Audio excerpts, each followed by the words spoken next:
Great. Welcome to the November 1st, 2021 meeting of the Marshfield Planning Board. Tonight's meeting is being recorded by MCTV and our meeting is live via Zoom. Tonight our members are Katie O'Donnell, Fred Monaco, Nick Papastratis, Kevin Cantwell, Peg Davis, our associate member, and I'm Mike Viviano, the chair. Also here tonight is Greg Guimond, our town planner, and Karen Horn, our assistant town planner. At this time, I'll make a motion to open tonight's meeting. Is there a second? Second, Katie O'Donnell. Aye, Katie O'Donnell. Thank you, Fred. I think we're missing Fred. Oh, we're missing Fred. I thought he was here. Yeah, I thought he was here too, but. he must Okay, be- so Fred's currently absent. Nick, Nick Papastratis, aye. Kevin, Kevin Cantwell, aye. Peg, Peg Davis, aye. and Mike Viviano, aye. So we have everybody except for Fred, to correct myself. Let's see. The first item on tonight's agenda is the Quincy Credit Union public hearing. So I'm going to make a motion that we open tonight's public hearing and we waive the reading of the public notice. Is there a second? Second, Katie O'Donnell. Aye, Katie O'Donnell. Thank you, Katie. Nick, Nick Papastratis, aye. Kevin, Kevin Cantwell, aye. Peg, Peg Davis, aye. and Mike Viviano, aye. So who is here for this? It'll be Steve Guard and Randy for the applicant, I believe. Okay, Steve, I'll let you go first. Hey, Mike, how are you? Hi, everyone. It's nice to see you after the more Easter. Everyone, I hope, is in good spirits. So this evening, we have the pleasure of presenting to you the Quincy Credit Union application at 751 Plain Street for a special permit in the PMUD under Section 1105 in a Water Resource Protection District, special permit 1303, as well as, of course, site plan approval under 12.02. As I stated, this facility will be located at 751 Plain Street. As you may recall, this was originally permitted right, I think, before COVID hit through another bank, and that transaction did not come to fruition. The plan before you this evening and the application is very similar. We took the time to go through the approved site plan and made sure that we were making it as seamless as possible for what is before you this evening.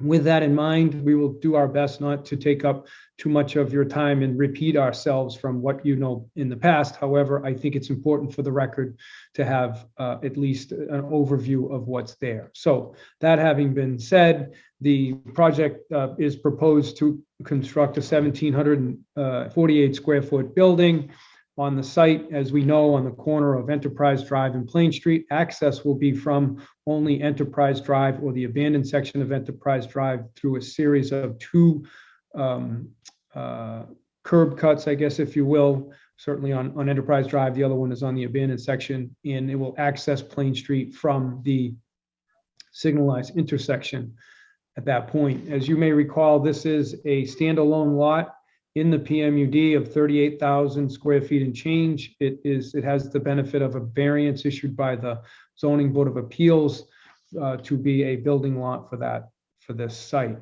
Under the bylaw, the retail component or bank is allowed, as you already know, as was also previously approved. In the narrative, which came over today, so if some of you haven't seen that, I apologize. But in the narrative today, I'm going to go to the last page that I put together that basically with the help of the engineer and the architect, we just did a little side-by-side comparison of what was approved before and what we're applying for now. As you can see, well, the bullet points, the side yard setback is changing by literally decreasing by less than 2 feet. Rear yard Just setback. real quick, let me just interrupt. Can we put the Go ahead. plan up on the, can we put the plan Oh, up? yeah. So Sure. Randy's going to share the screen, his screen with Greg and everyone, so he can go through the site plan. I'm going to do this little bullet points on the Okay. sort of the comparison, and then I'm going to turn it over to him and to Brock Danner. By the way, I should have pointed out that with me this evening is Nick Doris from Bowler Engineering, Randy, you know, from Bowler Engineering, Brock Danner from Brock Architects, and of course, John Miller, the Chief Executive Officer of Quincy Credit Union. So how are we making out with the screen share? All right, can everybody see that? Here we go. Beautiful. Okay. Yeah? Yeah. Excellent, good. All right. So as Steve, hi folks, Randy Myron with Bowler. As Steve mentioned, the project is very, very similar to what was previously approved back in early 2020. And I'm going to zoom And I in a should little point bit. out, Randy, not to cut you off, but I wanted to mention that we have the privilege of actually retaining the same engineering company that designed this site for the previous application. So we were very fortunate to have that happen for us in an effort to make this as, easily approved as possible. Yep, that's right. Yep, and there continues to be the building up on the front here, close to Plain Street with a parking area in the back. As Steve mentioned, the building was previously approved as a 1,750 square foot bank. Now it's going to be a 1,748 square foot bank, so virtually the same. There's been a minor adjustment to some of the door locations in the building. And as a result of that, some of the sidewalks leading from the parking area to the building have been slightly modified. There's also been just some slight adjustments to the ADA parking space, this space here. It was previously, I think, a little bit further to the plan south. We continue, as Stephen mentioned, to maintain that enter only or ingress only driveway off of this is the relocated Enterprise Drive, and then there's an exit only to the former Enterprise Drive over here. The number of parking spaces remains the same. The layout and circulation of all the parking spaces is nearly identical to what was previously approved. We continue to show that fire access lane, again, based on discussions with the fire department. The previous plan had a dumpster in this area, a trash enclosure kind of in this area, and that's now been eliminated. And the bank is going to actually go, instead of using a trash enclosure, they're just going to put a like a small little tote enclosure, one of those one of those bins on wheels. They're just going to put it next to this door here. From another civil or site perspectives, we continue to have a stormwater management system on the site. Again, it's nearly identical to the one that was previously approved. We're collecting stormwater runoff from all paved portions of the site through deep sump catch basins, and then discharging those to a sediment forebay within the back, and then to an infiltration system that's in the back of the site. We continue to have underground utilities service this new bank, water, gas, and electric services.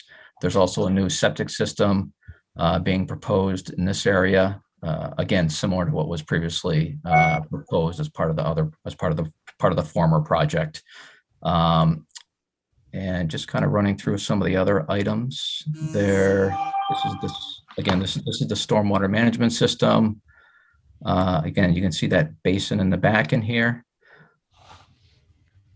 And this is the utility plan. And you can see the septic system over in here.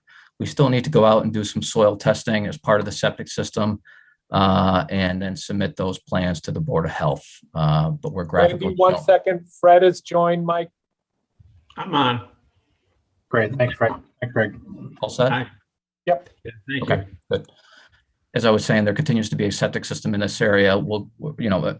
Eventually we will be submitting plans to the Board of Health as part of that septic system, which will be a Title V compliance system.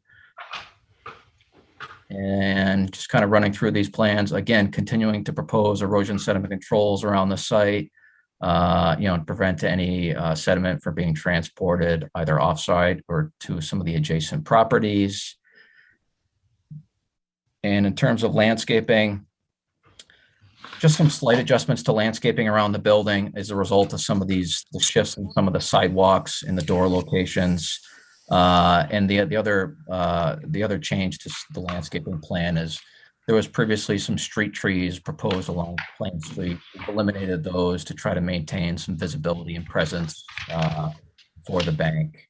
And that's kind of it in a nutshell in terms of just some of the civil and site aspects of the project. I know that we did receive some comments from Pat Brennan over at Amory. Just some very minor comments. We've addressed those within these plans here. And I also know that we have the blessing from Ed Eichner on the 5 milligrams per liter nitrogen limitation that's imposed within the Water Resource Protection District here within the Zone 2. And that is kind of it. I guess I'll turn it over to Brock just to kind of touch on the building architecture briefly. So before we get to Brock, two things that I noticed. Randy, we changed the fence around the drainage basin, right? We went from a chain link to a white vinyl. We Is did. that correct still? Okay. Correct. Yep. And then the impervious surface, which is obviously an important component part for the planning board under the Water Resource Protection District, stayed pretty close. It was 100 feet off. 16,178 was approved. We've reduced that impervious surface to 16,074 square feet. So that was a little bit of an improvement there. That's right. And you know, to further elaborate on that, you know, we continue to meet Mass DEP stormwater management standards, you know, and are proposing a new stormwater management system here as part of the project. And I think on page 9 of the site plans that came in dated October 26th, the grass was changed to hydroseed, I think, Randy, right? There was some concern over that sort of tall, rough looking grass. And it looks to me like we changed that over to turf, like a typical turf. That's correct. And that's to limit some of the nitrogen as a result of the fertilizer that would be applied to the grass based on our discussions with Ed Eichner. Yep. Got it. Okay. So Brock, if you could walk us through the building, that would be awesome. Definitely. Randy, do you by chance have a visual you want to just share up? Yeah, I think Randy, do you have any of those on your computer? We can put them up, or we can ask Greg to put them back up. So I don't have the colored ones. I just have Okay. the black and white. Greg, do you have them? I have them in the application package. If you want to share my screen, we can do that. I can share as well if necessary. Yeah. Or yeah, Brock probably has them even better than me. Okay. I'll make Brock a co-host. You- Because I have the images up, but they're sideways. Okay, Brock, you should be a co-host now. Yes. I have it.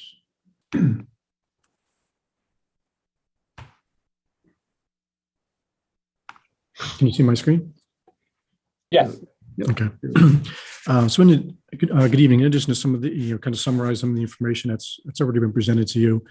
The look and feel is developed in partnership with Quincy Union as part of a larger effort to redefine banking with a stronger advisory focus. And so what we want to do is be able to shift from what before was a lot more transactional and be able to have stronger conversations with our membership, engage more people, more diverse sort of range of people into the financial institution.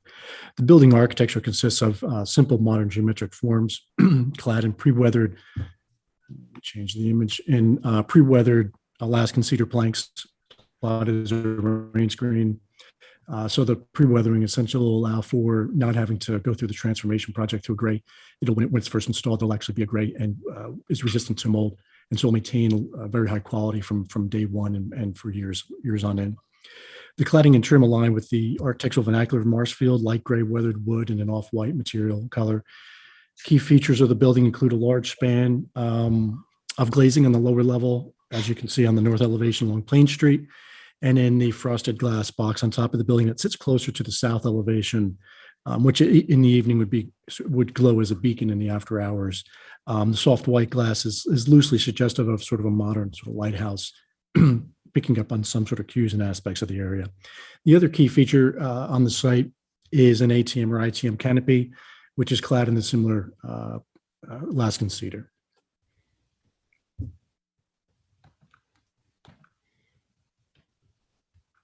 And that's really it. So open any questions.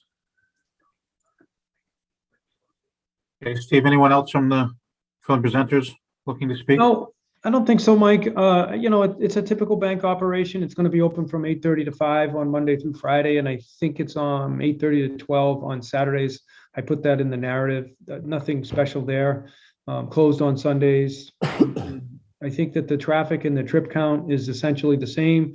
We are relying upon the previous traffic study that was done in 2019 for the previous application, and we understand that there is a mitigation obligation on the part of the application, on the applicant.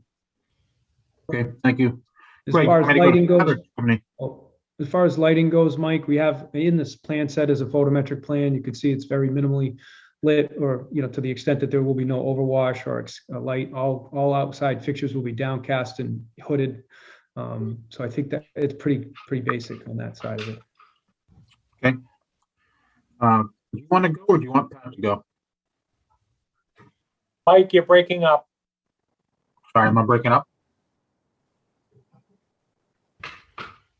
Can you hear me, Greg? Yeah, now I can hear Okay, do you want to, or do you want Pat to go? you. Pat's here, so we'll let Pat go first. Okay, go ahead, Pat. Sure. As Randy mentioned when he was going through it, I reviewed it. I only have 3 minor comments, and I noticed when Randy was going through the plans that those comments have been addressed on that revised set of plans. So I think from my perspective, I'm all set. I agree with Randy's presentation that the site plan is essentially the same exact one that was approved for the other bank. So really no engineering issues from my perspective. Okay, thank you, Pat. Greg, any comments?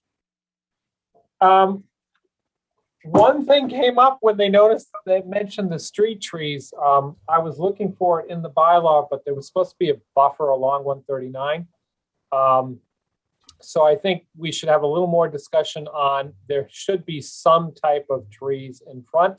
We don't need it blocking the building, but we should probably have a couple of trees on there. There is supposed to be a landscape buffer. You're allowed to have view corridors. That just came up just as they were talking about that. As mentioned before, the nitrogen is below the 5 parts per million. There was a traffic study done for the last time, and the traffic mitigation discussion for improvements to the 139 Enterprise Drive and Plain Street and Enterprise Drive intersection was to be $28,259. The last thing is the white vinyl fence did not do well last week in a number of areas in town. So you may want to rethink the white plastic or white vinyl fencing because they tend to get blown around a lot. Greg, would the landscape buffer not be the grass and lawn they're providing? Well, if you look at what we did with Roach Brothers, they have buffers with a berm with landscaping on it and then some trees. I know that this went to the ZBA already and got set aside because it was the lot being separated by Enterprise Drive. I don't know if we want to go, and I've been trying to find it while you guys were talking, the exact language. But that's the one issue I don't have an answer for just yet. I got to find that the exact language, but I was pretty sure that you're allowed to have view corridors and stuff, but we do want some landscaping. If you go, you can see the cars right to your right on that image that's shown. If we go back to the one where you're looking at it from 139, that one will work as well. That's kind of the nighttime shot, but you can see how it's kind of like you look right into the building completely. All you got is those telephone poles. Yeah. So we might want to dress it up just a little with leaving that you can see the building, but at least trying to break up that it's kind of a bare looking front. Rob, did you have something to say? I guess the comment from the trees is is the concern for as a buffer between the street or what's for? Yes. So originally for the planned mixed use development, you're supposed to be fronting a green on the inside. This particular lot, it doesn't work that way. Okay. And that's why I'm not pushing hard on this. It's just, there should be some type of, when you're coming in from Pembroke, you're gonna see that the area that you have fenced for the air conditioning and heating units and stuff over there. On the right. Yeah. And a street tree after a while will be above and will give some green up above here where it's looking really barren and you can still see the buildings. And again, I'm thinking a couple. I'm not thinking we gotta shield the whole front.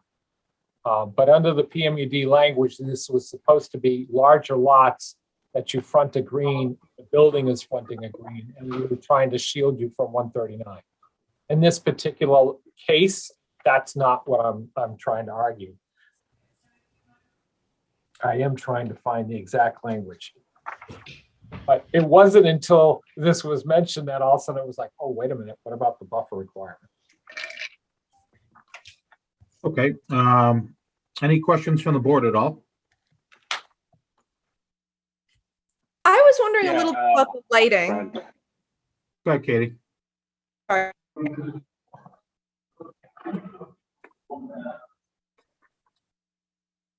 I think you're breaking up a bit, Kate. The piece in talking about the, sorry. Did anyone else get Katie? I didn't get her. I know she No. was asking about the lighting, so I think she wants more detail on what kind of lighting poles and stuff you're using. Yeah, so the site lights continue to be, they're fully cut off LED fixtures. Where they've been designed to minimize any light spillover over the property lines. We've actually all of the site lights have maintained their same location from what was previously approved. And that's it. They're 20 feet high, fully cut off, dark sky compliant LED fixtures. And they're primarily on the parking lot. Correct. I'm looking on the site plan. So you don't have anything in the front pushing light towards the building. Correct. Okay. Does that help, Katie? Right, but they're visible from the front. The light poles would be visible from the front, yes. Okay, I'm looking at the skylight. That would not be visible? That was PEG, right? Yes. Okay. From the Skylight image I visible? see, the skylight is visible at night. Yeah, I'm just wondering if that light could interfere with people driving by. It's unlikely to be an interference. It's intentionally set back from the Plain Street, from Plain Street edge, so it's even less sort of impactful. Especially on the oblique, those approaching from the right side of this image, you really have a large tree buffer that comes out nearly to Plain Street, which is going to block a lot of your view. And so you're typically moving on the street, unless you're slowing down to the stoplight, you're not going to be necessarily even seeing a lot until after you're probably at the building or passing it. From the other corner, again, it's set off of the Plain Street and the corner. And so we really minimize the effect of that. So it's not overpowering in any way. And Brock, if I'm correct, it's through a frosted glass peg. It's sort of like a glow more than a Correct. bright Yeah. light shining through a clear glass. It's just sort of a glow. Mm. It shouldn't. You want to put up the image that shows the front door, and because this is the back. So you actually don't, Yeah. That was actually, the side view was good too, because it kind of shows you how it's blocked Right. on the And it's in roadway. the back of the building. Yeah, correct. Right, but the shot before was from 139. Yes, it was. Right. Yeah. And it did seem to stand out on that. This shot though is sort of directly elevational. So you're definitely getting a little more, you're able to focus a little more on the presence of that. I'm just thinking that's a tricky intersection because the lights are very slow for the left turn there. And I'm just concerned about the traffic on that. I know just getting into Enterprise Drive with that left-hand light, it makes people stay at that intersection for a very long time. And just wondering if the light would be an additional distraction to people turning left. It should not in any way add an adversity. I mean, anything that we place within this location obviously is going to add some level of additional information. But we've really taken the intent to make sure that that thing is not we're not sort of owning a kind of a big element on the corner. It really should be subdued. I'd be surprised if, that the lighting that was to actually adversely affect anybody's driving conditions in that area. Kind of the feature of the whole building too, but it's really the predominant focal point of it.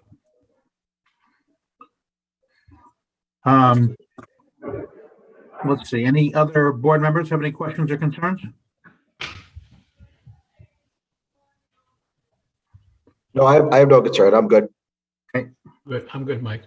Thank you. I just typed into the chat. I mean, I don't want to have a huge like landscaping discussion. I don't know if you guys can hear me now, but Yeah. those trees that Pat just clarified that they're not actually part of this lot, the trees to the western side. Can you confirm that? Are they part of this? No. So the trees that say, I think, I don't remember exactly in the plan. I do think that they fall on the site beside us or might share the line. Yeah, there's no, I don't think there's any existing trees on this lot currently.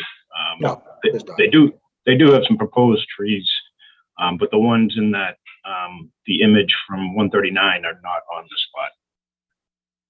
That's right. Yeah, so I think it's saying that those trees are already there and that they're contributing to it. I'm just concerned that those trees aren't protected longer term and they could go away and then they won't exist. So I do think I'd like to see some more mixed landscaping on the site just to have a little bit of variation.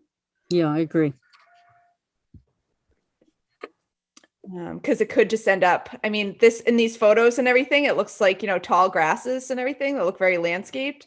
But, we've seen things change in the past and then it just looks like a barren lawn. And I'd like to see, maybe some mixed height variation plantings. Okay, Brock, would that be you that could propose something at the next meeting? Yes, us in partnership with Randy. Yeah. Okay, great. Thank you, Katie. Thanks, Peg. Anyone else on the board before I see if there's anyone in the public? No, I'm just happy that Quincy Credit Union, I can go there and do some shared branch with the MBTA Credit Union. I'll be happy when it's there. All right. Yeah, Mike, this is Nick. Just quick follow-up. I guess I don't remember if this was part of the last review of the site plan, but is there signage for one-way traffic? Or is that just being taken care of in like pavement markings? There's both. I know that was a big discussion. Yeah. There's both, Nick. Yeah. Okay, great. Thanks. All right. Why don't at this we- time- Oh, sorry, who was that? No, that was me, Mike. I was just if we're going to continue to the next meeting, why don't we have an opportunity to get a revised landscape plan and maybe show it to Greg, or I can meet with Greg and make sure that we come next time and we're everybody's all set with it. Does that sound like a plan? Yeah, that would be great. That would I be don't, good. I don't think we're very far off here, so. Okay. We're close. No, I don't think so at all. I just wanted to mention it. But also, are there any other examples of like the interior light? I was just curious. The reference to it being like a lighthouse just made me curious about like the level of light at night. Are there any comparable things that you could just show a night photo of? Or we could go somewhat like- see nearby. Here's Uh, one like this. we can share something with it. It's maybe I confused with the lighthouse. That's really only it's not as a light like that where it's shooting outward. It's a diffuse light that glows. It's actually the light on the top is going to have less light illuminating out of it than you would even get out of the lower portion of glazing. Right. Because that's going to be diffused and softened. It's going to be probably end up being almost back painted white when we're a likely solution. So the lighting from the top will actually be quite minimal. You'll get a stronger amount of light coming from the building itself. Although after hours too, we're not going to have the lights at full intensity. It's all going to be on an after hours lighting system. So it'll already be controlled and dimmed, so there's not a huge amount of light coming out of the building. Okay. That's what I was imagining, but I just wanted to make sure I voiced it. Katie, are there some suggestions that you have on trees and placements?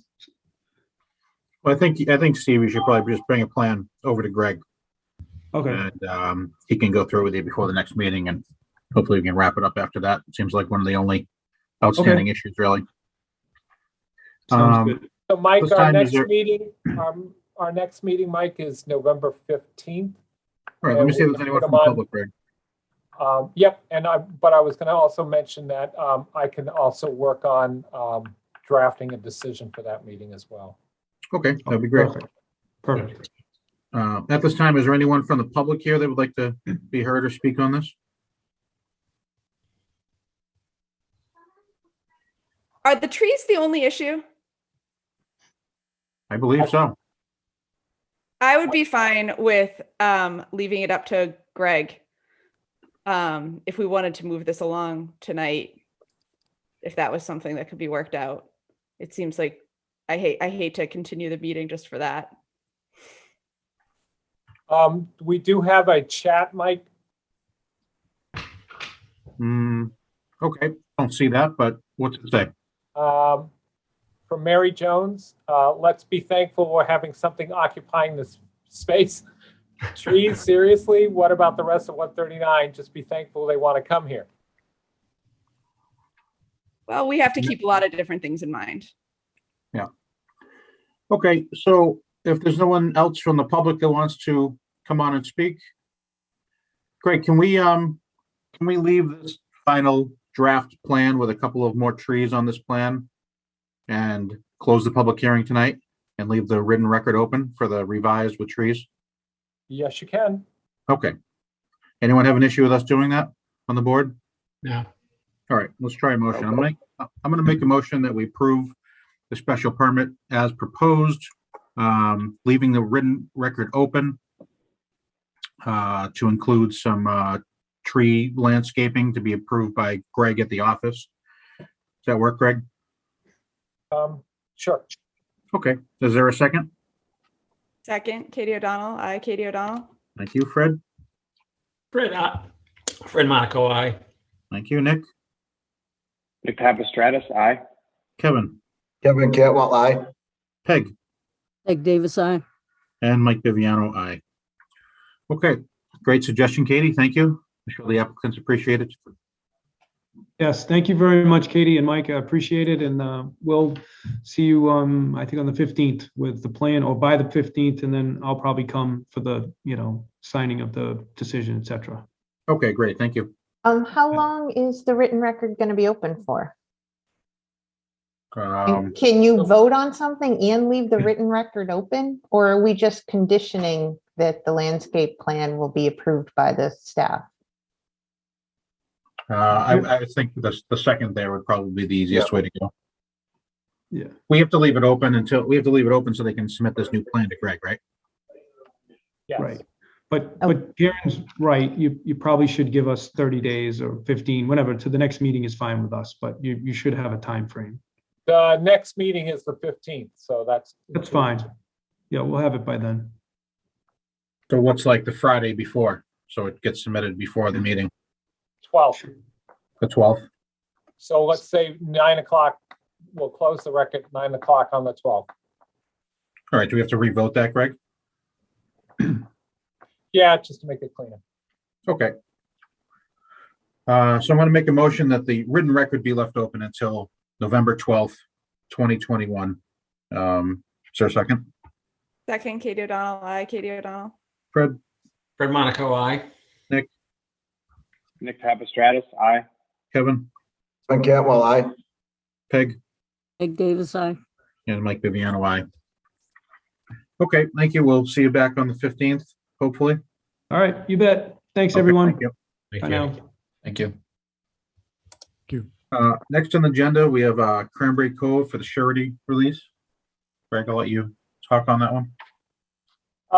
So the applicant sent an email a little while ago saying that he was not going to attend tonight's meeting. So he had a request in, and he wanted to have the board discuss. He would like some money to be drawn down on the account for Cranberry Cove. One of the items that he wanted was the as-built plans. The as-built plans have been redone, but they do not show the concrete pads and sidewalk aprons for the houses on the side of the street that have a sidewalk. He does not want to redo these driveways. They're just asphalt, to have them as they were shown on the plans or as they were approved. There was no modification requesting a variance, a waiver on the subdivision rules and regs prior.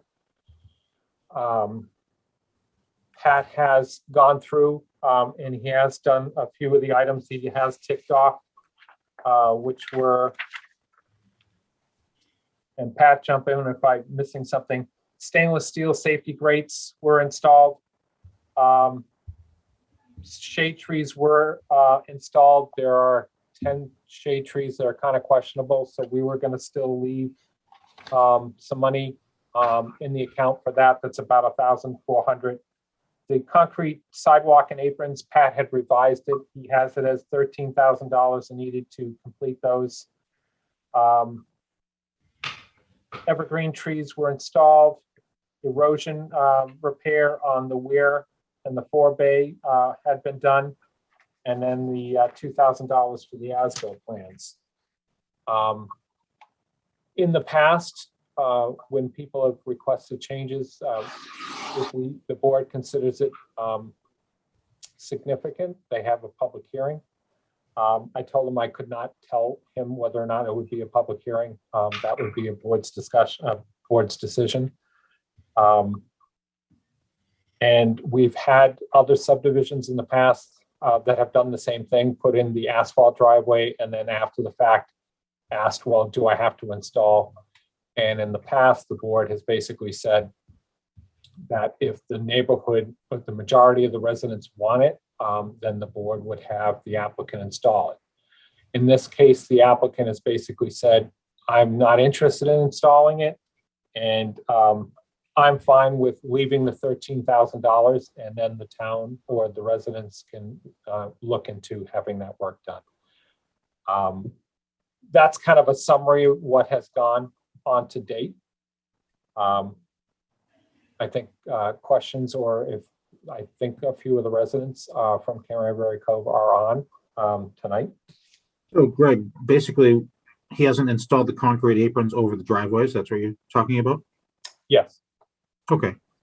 And he wants to not do it. He's saying he's not doing it. He wants to leave the 13,000 there. Yes. That's an interesting one. Okay. And I will quickly share a screen so you can see. Can you see that? Okay. So you can see the white sidewalk, very visible.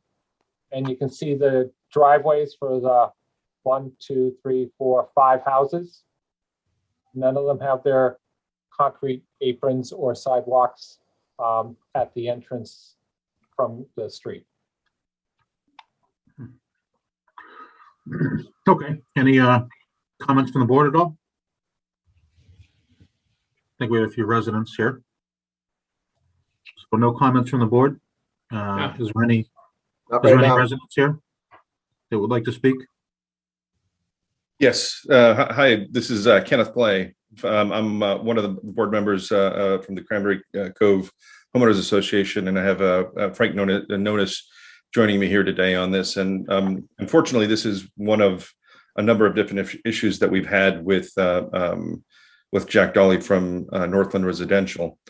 So one of them, and I know you'd indicated that the trees had been replaced. Essentially, what had happened just recently is that they basically sent somebody with 10 trees. They replaced 10 trees, but there are 6 in equal or as bad or worse condition than the trees that were actually replaced. The issue with the trees was that they were actually planted in their metal cages, and you can actually see the metal cages at the base of the tree. So if they don't die now, they will die eventually, just because the root ball will not be able to expand out of the base. So that is one of the issues. The other thing is with regard to the sidewalk. I mean, it should be noted that in several instances, I mean, one of the things that the board wants to do is meet planning board requirements. We'd like to eventually be able to submit for to becoming a public road at some point, if that should ever happen. But we would want to be able to at least be a road that could be considered for that list at some point in the future. Part of that, is my understanding, is that we need to be compliant with Marshfield Planning Board requirements, and one of which includes the sidewalk and the skirts. One of the issues that has occurred is that Jack Dolly, or Northland Residential, however you want to consider that, has on several occasions tried to get out of actually doing these skirts. So one of the ways that he's tried to do that is to actually send out a letter to the 5 affected residents, telling them that the town has requested that they sign the waiver. And that to me seemed kind of a misrepresentation on that fact. The second thing is we've had some other issues outside of the purview of the planning board, one of which was the faulty installation of water heaters. 12 of the 13 homes in the subdivision has had their water heaters fail, if not once, on multiple occasions. Roughly the total cost of that is about $25,000 in repair. And that's a function of them having not installed the exhausts properly for the water heaters.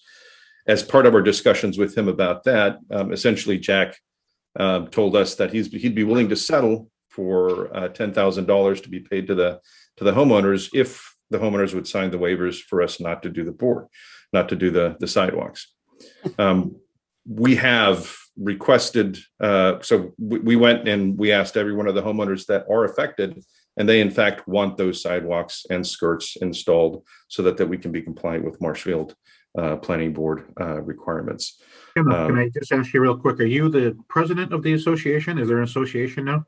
Yeah, we are 2 representatives of the association. Unfortunately, we had the president of the association has moved just recently, and so we're filling that in. Actually, Frank Nonis, who's on the call, is now acting president. I'm the secretary. Okay. All right, so I've been handling this as part of this. One of the things that we've done is that I've stayed on the board multiple years, because a lot of these issues are issues that are much easier to handle if you have somebody with continuity throughout these things instead of trying to hand them off from one year to the next. And so I've stayed on the board to try to help deal with this and with Jack on this and other issues. Another issue is the conservation board issues, things that he has not completed there. We've asked him for help and asked him for information about the things that he has completed. He hasn't provided that, and he's neglecting. He's basically told us that's closed. I'm not going to give you any additional information. So there's a lot of other stuff that we're dealing with Jack on. The skirts are just one of the many that we're unfortunately having to deal with. A final issue with regards to the sidewalks and the skirts is that the estimate that we see there is $13,000. We had previously, about a year and change ago, when we were dealing with this, went out and got estimates on our own, and those estimates all came in right at around $3,000 per home. The one thing that the board should consider is that there's the 5 homes, but then there's a mail house where the sidewalk has actually been built, but the skirt has not actually been put in. So the estimate I would say would be above 15,000 plus. So if you're saying 3,000 per home, 5 homes, 15,000 plus whatever the skirt would be for the mail house, if that was necessary to be compliant with planning board standards. So that is well above the $13,000 estimate that we have here. I mean, if we can get it done for 13,000, I would love that. But with all respect to Patrick Brennan, is that unfortunately we're the ones that would bear the brunt of having to pay any mismatch on that. And if we're able to get that for 13,000, by all means, let's move forward with that. But yeah. Okay, thank you. Frank, did you want to add anything? No, I think Ken has pretty much covered everything. Yeah, and one more thing on the trees, that there's 6 trees that still need to be replaced. I know that there was some mention about 350 per tree, and that it may very well be the case that you could find trees for 350 when the people were here that were actually planting the trees were here. I asked them for a verbal quote on what they would charge me, and they were saying 600 per tree plus 1,500 to come in and actually plant the trees. So there's that second part there that may not be considered as part of the shade tree allowance, is that it's not just the cost of the trees, but also the planting. And so for 4 trees, they were going to charge us $3,500. There's 6 trees that need to be replaced. Okay, thank you. Greg, how much are we holding in total on this? I believe it's 23,000. I'm gonna have to look that up. Well, it's about 23. That's fine. Yeah. It's in the ballpark. Okay. So, with the applicant or the person requesting the money to be released, I don't think anything should be released right now. And if he wants to come asking for a modification, please let him know it's going to be a public meeting, because there's a lot of people in the community that obviously have a separate view of what he has. And if he wants anything, he should come ask for a public hearing. We can discuss it with him. Okay, will do. Anybody in the board disagree or agree? No, I agree with you. he needs to be held accountable for all of this. So I think that's the best way to go about it. If he wants to try to change something, let him come in for a public hearing. And if not, if he just wants to come in talking about surety, he can show up to the meeting and discuss it. Okay. Okay. Kenneth and Frank, hopefully that helps you out, and we'll see you, I guess, in the future.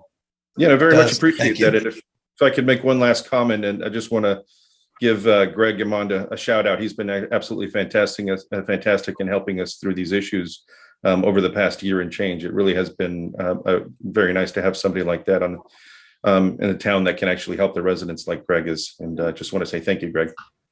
Okay, thank you for that. Good job, Greg. Hey, Greg. Isn't that nice?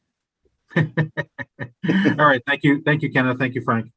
Thank you, gentlemen. Thank you. And ladies, sorry. Appreciate your time. Yeah, thank good you. luck. Next on the agenda, it looks like we have a discussion for Chestnut Hill for the minor modification for the sidewalk. Greg, what's that about? So I'm gonna share the screen and you can see it now. We can. If you look on the top left up by where it says sidewalk area. Yeah. You can see there's 2 sidewalks on either side of the road. And then it comes down and it's only the sidewalk on the bottom side of the road that goes all the way out to the street. On the opposite side of the street is the detention wetlands area that they built. And the sidewalk was originally supposed to come all the way out to the street. In this case, the applicant was wanted to have a discussion with the board to see if they extended the sidewalk a little further down and installed handicap ramps out to the street on both sides and a crosswalk, that they would do that work if they would not need to put in the sidewalk going down to Ferry Street. And Yeah, I believe they already put those ramps in. Oh, I have not been out there, so I didn't know that, but that was something that they were talking about, putting in the handicap ramps with those little yellow pads with the bumps. I haven't seen the bumps, but I saw those, I saw the skirting done on both sides of the street there. I drove up there today. Oh, okay. So I think those are already in. Would they be donating the rest of the money to the sidewalk fund? I believe they said that they would be interested in possibly doing that. They want to just, I don't know if anybody's here from Holly Hill Road or Anyone here representing Chestnut. Holly Hill? Chestnut Hill. Mike, have they resolved that driveway issue on the south side where the driveway is? I mean, where the sidewalk is? You mean from the house we're looking at? Yeah, Yeah, they did get that skirt to go across, okay? okay, because that was in tough shape. Yeah, it was, yeah. They got all that skirting in there. It came out better than I ever thought it would. Oh, good. 'Cause it's got some tough grades in that area. That was a tough grade. That was a tough grade. Yeah, I was gonna say I am not opposed to this. I know how hard it's been to get that area established, and I would hate to rip up any more. Yeah, there's a real high water table all throughout there, so maybe we could ask Pat to give us how much it is per foot for concrete sidewalks right now, and we can propose that to the applicant. If they want to pay that amount, we'd definitely be in favor of that, looks like. Okay, Yeah, I'll have to come up with an estimate for that, but I can do that in the next couple of days. I'm going to be out there in the next couple of days anyway to meet with them to go over. They're replacing some of the binder. They're doing a lot of the final work now to get it all wrapped up. So I'll get you an estimate on the sidewalk. Are they paving the street this year, Pat? Yes. Yep. Okay. That would be great.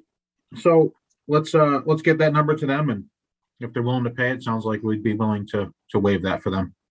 okay. Okay. Any other questions, or is anyone from the public here for that at all? Okay, seeing none, we will move on. Board and staff report, Greg? So we are working on a draft at the request of the building commissioner and some property owners in Brant Rock, looking at the sign bylaw specifically on the electronic sign component of it.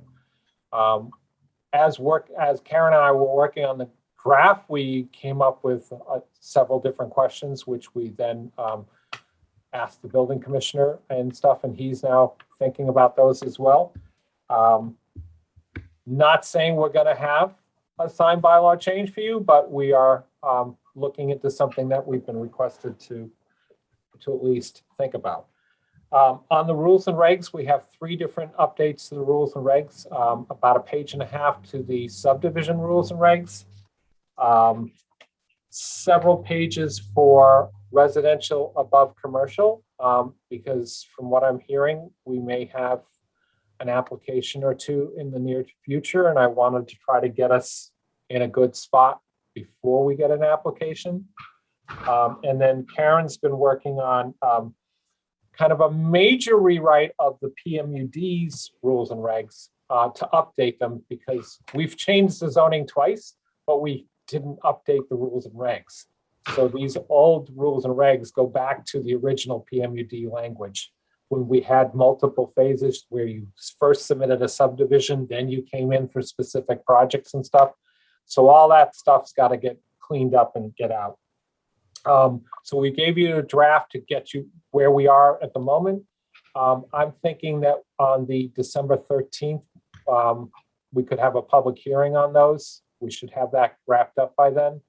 And we could get those rules and regs approved and in place. And hopefully that will be prior to any submittals of projects, because we have several coming along, it sounds like. I also had a meeting today with the 202 Moraine Street property, which is the old Garrettson Cranberry Bogs.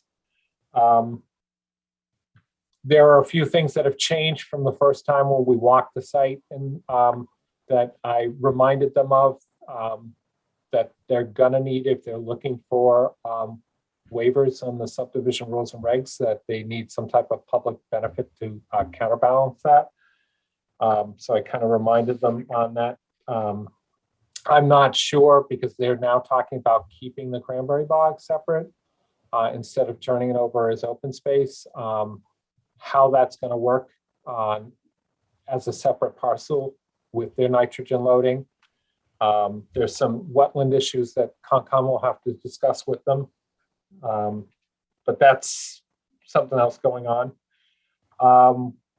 Also, Adelaide, we had some not in the big windstorm, but in the heavier rain that we just had.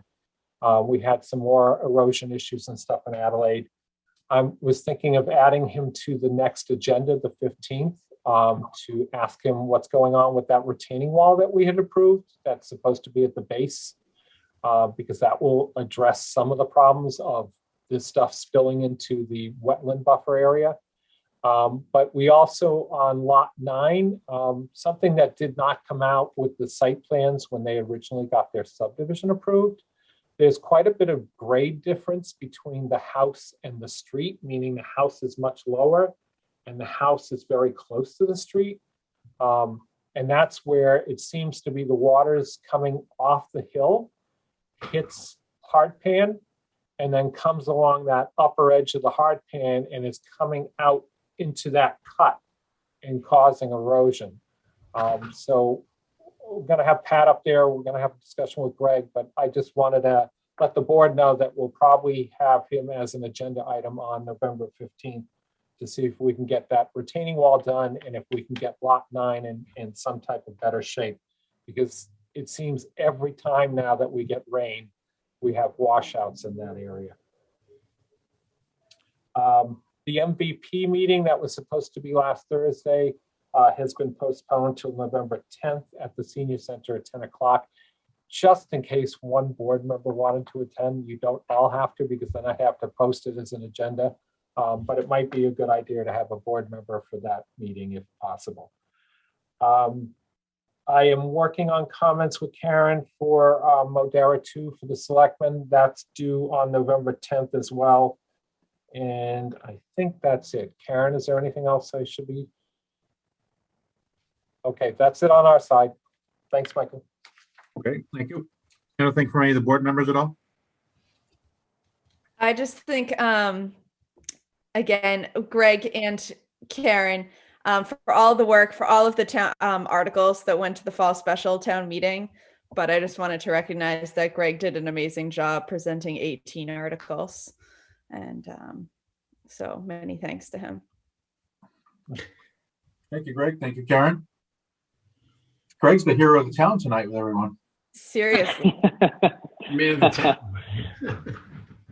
Greg, you had a good batting average. You were 17 out of 18 there on the. It was 17 out of 18. Pretty good. Oh, God.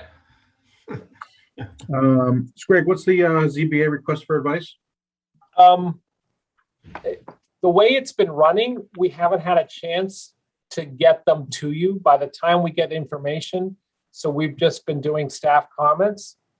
And for the most part, we have not been involving ourselves as we've historically done in additions or individual lots for, you know, a front porch or something like that. If it's a larger project, we may give them some comments and stuff and some suggestions.